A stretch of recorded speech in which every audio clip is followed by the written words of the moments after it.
Dictation शुरू होगी 3 second बाद। एक धर्मनिरपेक्ष संविधानवादी भारतीय मुस्लिम होना मुश्किल है। एक तरफ उससे खुद को राष्ट्रवादी साबित करने की उम्मीद की जाती है, दूसरी तरफ कुछ इस्लामी समूह मांग करते हैं कि सभी मुस्लिम उग्र धार्मिक पहचान अपनाएं। इनके बीच धर्मनिरपेक्ष मुस्लिम फंसा है। इसका ताज़ा उदाहरण है अफ़गानिस्तान पर तालिबान के कब्जे के बाद भारत में राजनीतिक कथानक। एक पक्ष चाहता है कि भारतीय मुस्लिम तालिबान की यातनाओं के खिलाफ बोले, तो दूसरा पक्ष चाहता है कि भारतीय मुस्लिम तालिबान को स्वतंत्रता सेनानी मानकर समर्थन करें। इस कोलाहल में राजनीति द्वारा धार्मिक ध्रुवीकरण की कड़वी हकीकत खो जाती है। पहले तालिबान के कब्जे का जश्न मना रहे लोगों को बेनकाब करते हैं। पैरा। पहला सच यही है कि तालिबान हिंसक नागरिक सेना है जिसने लोकतांत्रिक ढंग से नहीं जबरन सत्ता हथियाई है। इसके समर्थक इसे पश्चिमी महाशक्ति की कठपुतली बनी सरकार के खिलाफ बहुसंख्य अफगानियों की इच्छा बता रहे हैं। यह खतरनाक है। बंदूक बड़ी संख्या में लोगों की इच्छा नहीं तय कर सकती और तालिबान नेतृत्व को अन्य समुदाय के लोगों से भेदभाव करने पर माफ़ी नहीं दे सकती। दूसरा, इस पर जोर देना ज़रूरी है कि तालिबान के क्रूर शासन का मुख्य शिकार सहधर्मवादी ही रहे हैं। उसके खून खराबे से सबसे ज़्यादा मुसलमान ही प्रभावित हुए। फिर तालिबान की वापसी उन्हें अपने साथी मुसलमानों के खिलाफ किए गए जघन्य अपराधों से कैसे मुक्त करेगी। तीसरा, जो यह कहते हैं कि तालिबान के पापों को इसलिए माफ़ कर देना चाहिए क्योंकि वह सख्ती से इस्लामी शरिया कानून लागू कर रहा है, वे भी पूरा गलत है। आप एक तरफ उस भारत की संवैधानिक धर्मनिरपेक्षता के अधीन नहीं हो सकते जहां मुसलमान अल्पसंख्यक हैं और फिर अफ़गानिस्तान में शरिया लागू करने की सराहना करते हैं जहां मुसलमान बहुसंख्यक हैं।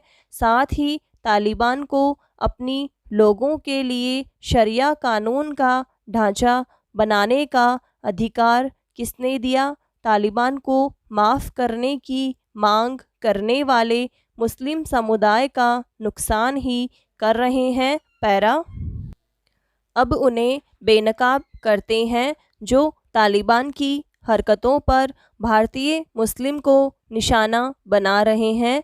पहला, तालिबान का उभरना मूल रूप से अफ़गान का आंतरिक मामला है और किसी भी तरह भारत मुसलमानों को ही नहीं बल्कि लोकतांत्रिक स्वतंत्रता की शपथ लेने वाले हर नागरिक को तालिबान की ज़्यादतियों के खिलाफ आवाज़ उठानी चाहिए। दूसरा, जो चाहते हैं कि मुस्लिम सार्वजनिक रूप से तालिबान को खारिज करें, उन्हें सभी प्रकार के धार्मिक उग्रवाद को समान रूप से खारिज करना चाहिए। सार्वभौमिक मानवाधिकार को अपनी मर्जी से अपनाया या नकारा नहीं जा सकता। भारत तालिबान राज्य नहीं है जैसा कि कोर्ट ने भी कहा है, लेकिन ऐसे स्वयंभू निगरानी समूह भी हैं जो तालिबान जैसे कट्टर सोच दर्शाते हैं। यह इस बारे में नहीं है कि गुंडों का कोई गैर कानूनी समूह कट्टरवादी सोच का है या मुख्य धारा का।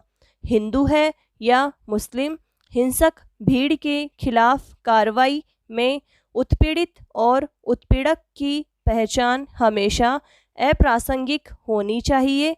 तीसरा, यह भी मानना चाहिए कि सशस्त्र बल का कड़ा विरोध अमेरिका के नेतृत्व वाले वैश्विक सैन्य गठबंधन ने नहीं बल्कि स्थानीय अफगानों ने किया है।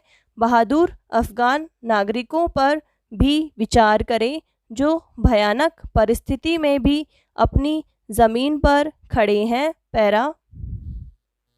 इसलिए हमें इस्लामोफोबिया के शिकार और तालिबान को माफ़ करने की मांग करने वालों दोनों को खारिज कर देना चाहिए। इसकी जगह ऐसे उदारवादी मूल्य तंत्र को अपनाना चाहिए जो संकट के इस समय में उम्मीद दें। राजनेता और धार्मिक नेता अपने अनुयायियों के डर और चिंताओं को भुनाकर उन्हें बांटकर राज करते हैं क्योंकि उनके पास देने को और कुछ नहीं है। पैरा। अपने काम और सोच में तालमेल होना ज़रूरी है। धन संपन्नता सबसे पहले मन में पैदा होती है। यदि मन उसके विरुद्ध सक्रिय है तो धन संपन्न होना असंभव है। चाहना कुछ और करना कुछ, यह एक घातक स्थिति होती है। सारे प्रकार की रचना पहले मन में उत्पन्न होती है, बाद में मन के बनाए ढंग ढांचे के आधार पर वह रचना पदार्थ तत्व के रूप में मूर्त या साकार रूप में दिखाई देती है। यदि आप किसी वस्तु की आशा नहीं करते तो उसे पा नहीं सकते। पैरा। जब आपका एक एक पग असफलता की ओर आगे बढ़ता जाता है तो आप सफलता तक कैसे पहुंच सकते हैं? अंधकार की ओर मुंह किया हुआ है, निराशा से मन भरा हुआ है, चित्तवृत्ति अकर्मण्यता से भरी हुई है, फिर आपकी सारी शक्तियां बेकार होना तय है। बहुत से व्यक्ति जीवन की वास्तविकताओं का सही ढंग से सामना नहीं करते। वे अपनी ही कई कोशिशें व्यर्थ कर देते हैं क्योंकि उनकी मानसिक स्थिति में और उनके प्रयत्नों में परस्पर तालमेल नहीं होता। काम किसी और उद्देश्य के लिए करना और किसी अन्य उद्देश्य की सिद्धि की आशा करना नितांत भूल है। पैरा। दृढ़ निश्चय और आत्मविश्वास से अपनी सारी शक्तियों को उद्देश्य पर एकाग्र किए बिना सफलता नहीं प्राप्त होती। सफल होने का यह सिद्धांत है कि आप जिसकी इच्छा करते हैं उसे पाने की आशा भी करें तथा उसे पाने के लिए पर्याप्त शक्ति एवं आत्मविश्वास की भावना मन में भर लें। यदि आप अपनी ही योग्यता पर, अपनी ही कार्य सामर्थ्य पर भरोसा नहीं करते तो आप असफलता को ही अपनी तरफ आकर्षित कर सकते हैं। जो व्यक्ति निश्चय ही सफल होना चाहता है उसे अवश्य ही सफलता के भावों से भरा होना चाहिए। पैरा। विश्व स्वास्थ्य संगठन की चीफ साइंटिस्ट का कहना है कि भारत में कोरोना मात्र स्थानिक स्तर के रोग तक सीमित है, यानी लोग इसके साथ रहना सीख जाएंगे। यह खतरनाक बयान टीकाकरण अभियान को हानि पहुंचा सकता है। इससे ठीक उलट गृह मंत्रालय की विशेषज्ञ समिति ने सितंबर में तीसरी लहर आने और अक्टूबर में चरम पर पहुंचने की चेतावनी दी है। दोनों बयान विरोधाभासी हैं। देश में अभी तक मात्र 12% लोगों को दोनों टीके लगे हैं, लेकिन उत्पादन में अपेक्षित वृद्धि न होने से तीसरी लहर का खतरा बढ़ गया है। अगर उत्पादन की रफ्तार नहीं बढ़ी या नए टीके नहीं आए तो पूर्ण टीकाकरण में 1 साल और लगेगा।